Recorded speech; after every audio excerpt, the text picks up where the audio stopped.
Salut tout le monde, je vais vous expliquer le cours sur le tissu nerveux. Donc on le fera en deux parties et à la fin on fera des QCM pour savoir si vous avez bien compris. N'hésitez pas à m'envoyer un message si vous avez des questions. Donc tout d'abord on va voir la différence entre le système nerveux périphérique et le système nerveux central. Donc ces deux systèmes sont très différents mais ils vont marcher l'un avec l'autre. Donc dans le système nerveux central, on l'appelle aussi le névrax. Il va être composé de l'encéphale et de la moelle épinière. L'encéphale est composé lui-même du cerveau, du cervelet et du tronc cérébral. Donc le névrax, à la différence du système nerveux périphérique, va être isolé et protégé par plusieurs moyens, notamment par la barrière hémato-encéphalique qui va recouvrir donc le névrax. On va avoir aussi les enveloppes, mais on va le détailler plus tard. Et dans les enveloppes, on va avoir la peau, dans la partie la plus périphérique. On va avoir les os et les méninges. Et on va avoir aussi le liquide cérébrospinal, qui est un liquide qu'on va détailler plus tard, qui va permettre d'isoler et protéger le névrax. Donc dans le névrax, on va avoir aussi de la substance blanche et de la substance grise. On verra plus tard ça aussi. Ensuite, dans le système nerveux périphérique, on va avoir les nerfs périphériques et les ganglions nerveux. Donc cette composition va permettre d'aller directement dans les organes. Ensuite, tout à l'heure, on a dit que le système nerveux central, lui, est isolé et protégé par plusieurs moyens, alors que le système nerveux périphérique, lui, il n'est pas isolé, mais il est simplement recouvert par du tissu conjonctif. Donc ensuite, dans ce diapo, c'est ce que j'ai dit tout à l'heure. Donc, système nerveux périphérique est composé de nerfs périphériques, de ganglions, et recouvert simplement par du tissu conjonctif. Attention, parce que le système nerveux périphérique, il n'est pas isolé. C'est seulement le système nerveux central. Ça, ils insistent beaucoup en QCM. Et le système nerveux central, donc on a vu, il y a l'encéphale, la moelle épinière, les substances blanches et grises. Et il va être isolé par la barrière hémato-encéphalique, par les enveloppes, donc les os, les méninges, bon, il y a aussi la peau, et le liquide cérébrospinal. Ensuite, là, on va avoir les cellules. Donc là, comme tout à l'heure, les deux systèmes. Donc là, on va avoir le neurone. Donc le neurone, c'est la principale cellule du tissu nerveux. Il va avoir un seul type de neurone. Ça, c'est hyper important. Ça tombe beaucoup en QCM aussi. Alors que là, on va avoir les cellules gliales, donc névroglies. Ça va être des cellules de soutien. Et là, par contre, il va y avoir plusieurs types de cellules gliales, alors que le neurone, il y a un seul type. Donc il va y avoir plusieurs types, notamment celles qui vont permettre la détoxification, le remodelage ou l'immunité des neurones. Et il faut savoir aussi que les cellules gliales sont indispensables pour les neurones, car vont leur permettre de vivre en fait, parce que sans cellules gliales, il n'y aura pas de neurones. Donc ça aussi dans ce diapo, c'est le diapo qui résume ce qu'il y a dans le névrax. Donc ensuite, on va parler des substances blanches et grises qu'on a dit tout à l'heure. Donc il ne faut pas oublier, comme on a dit là, que les substances... Non, c'est juste ici. Que les substances blanches et grises sont présentes uniquement dans le névrax, il n'y a pas dans le système nerveux périphérique. Donc, on va commencer par le... Ça, c'est une coupe du cerveau. On va commencer par détailler la substance grise. Donc, la substance grise, comme il est marqué juste ici, est présente à 40% dans l'encéphale. Donc, juste, on peut voir qu'elle est inférieure par rapport à la substance blanche. Donc, il y a plus de substance blanche que de substance grise. Mais ça ne veut pas dire que la substance blanche est plus importante que la substance grise. C'est comme le système nerveux central périphérique, système nerveux central et périphérique. Les deux ont leur importance et ils sont très différents, mais l'un ne marche pas sans l'autre. C'est pareil pour ici. Donc la substance grise va s'organiser en couches. Là, dans la coupe du cerveau, on peut voir que elle s'organise en couches dans la partie périphérique du cerveau, juste ici, autour en fait. Ensuite, elle peut s'organiser en noyau gris. Donc en fait, cette fois-ci, c'est en profondeur au niveau du cerveau. Donc c'est là, c'est ces noyaux juste là. Et en corne, donc c'est dans le diapo juste en dessous. Là, c'était une coupe du cerveau, et là, c'est une coupe de la moelle épinière. Donc, cerveau et moelle épinière, c'est toujours dans l'encéphale. Donc, toujours dans l'encéphale. Donc, dans la coupe de la moelle épinière, là, on a la corne aussi qui va représenter la substance grise. Et la corne, c'est ça. Et là, il y en a 4. 1, 2, 3, 4. Et ça va être en forme de papillon. Et cette fois-ci, c'est dans la partie centrale de la moelle épinière. Alors que au niveau du cerveau, c'est dans la partie périphérique. Donc on récapitule, pour la substance grise, elle va s'organiser en couche périphérique au niveau du cerveau, en noyau gris, et au niveau de la moelle épinière, elle va s'organiser en profondeur, en corne.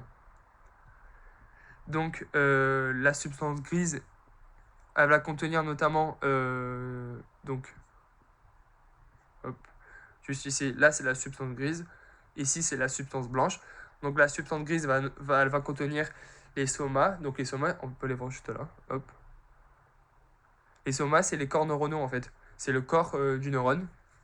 Donc juste là, soma, donc neurone, corps du neurone. Aussi, elle va contenir les cellules gliales. Pourquoi? Parce que comme on l'a dit tout à l'heure, les cellules gliales, c'est les cellules de soutien. Et elles sont indispensables pour les neurones. Donc dès qu'il va y avoir des neurones, il va y avoir des cellules gliales. Donc logiquement, dans la substance grise, il va aussi avoir des cellules gliales.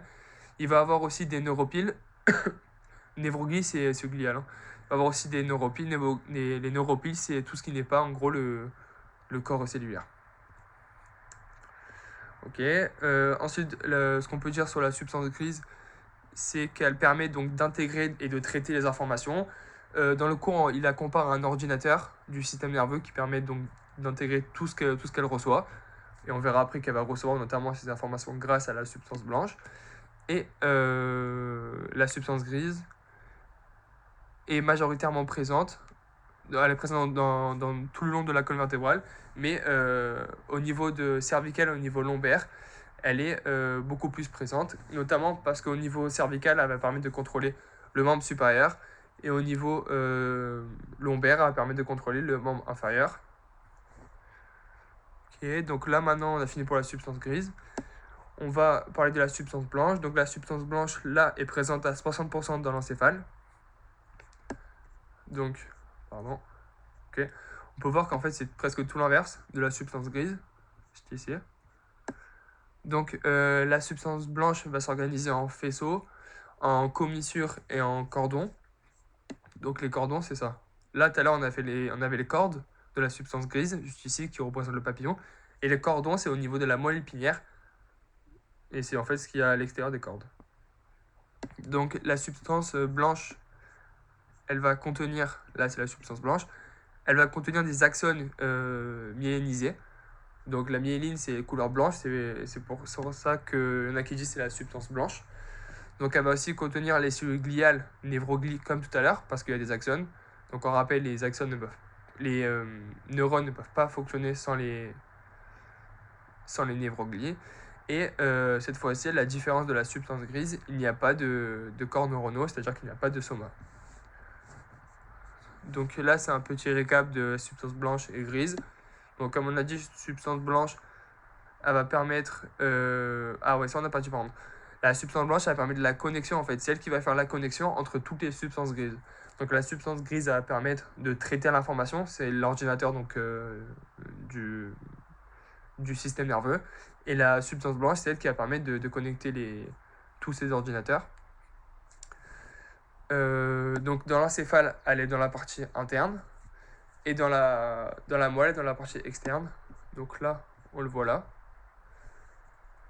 Encéphale, la partie interne. Alors que dans la moelle épinière, elle est dans la partie externe. Et en fait, c'est tout l'inverse pour la substance grise. Dans la substance grise, au niveau de la moelle épinière, elle est dans la partie interne. Et dans l'encéphale, elle est dans la partie externe. Donc ça, tout à l'heure, j'ai dit que c'était une coupe du cerveau, mais en fait, c'est exactement pareil pour le cervelet.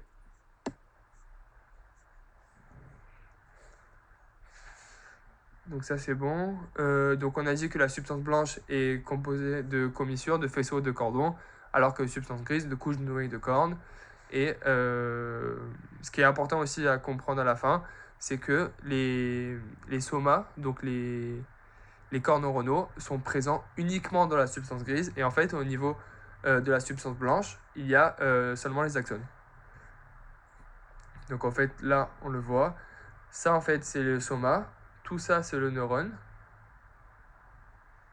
Et en fait, le prolongement du neurone, c'est l'axone. Et il va être au niveau de la substance blanche. Ensuite, on va voir les deux types d'isolation qui vont permettre de protéger le névrax. Donc la première, c'est l'isolation physique qui va être composée des os, des méninges et du liquide cérébrospinal. Et ensuite, on va avoir l'isolation histologique qui est composée de la barrière hémato-encéphalique. Donc pour l'isolation physique, on a dit qu'il va y avoir l'os. Au niveau de l'encéphale, ça va être la boîte crânienne. Et au niveau de la moelle épinière, ça va être la colonne vertébrale. Ensuite, pour les méninges, il y a 3 couches. Donc de l'extérieur vers l'intérieur, on va avoir la dure mère, l'arachnoïde et l'apimère. On va avoir aussi des espaces entre ces méninges. Donc juste au-dessous de la dure mère, on va avoir l'espace qui va s'appeler l'espace sous-dural. En dessous de l'arachnoïde, juste ici, on va avoir l'espace sous-arachnoïdien. Et en dessous de l'apimère, on va avoir l'espace péridural. Et enfin, on a le liquide cérébrospinal, donc qui ne fait pas vraiment partie des enveloppes, parce que c'est plutôt un liquide qui va permettre d'épurer les molécules. Et il va avoir aussi un rôle dans l'amortissage des chocs.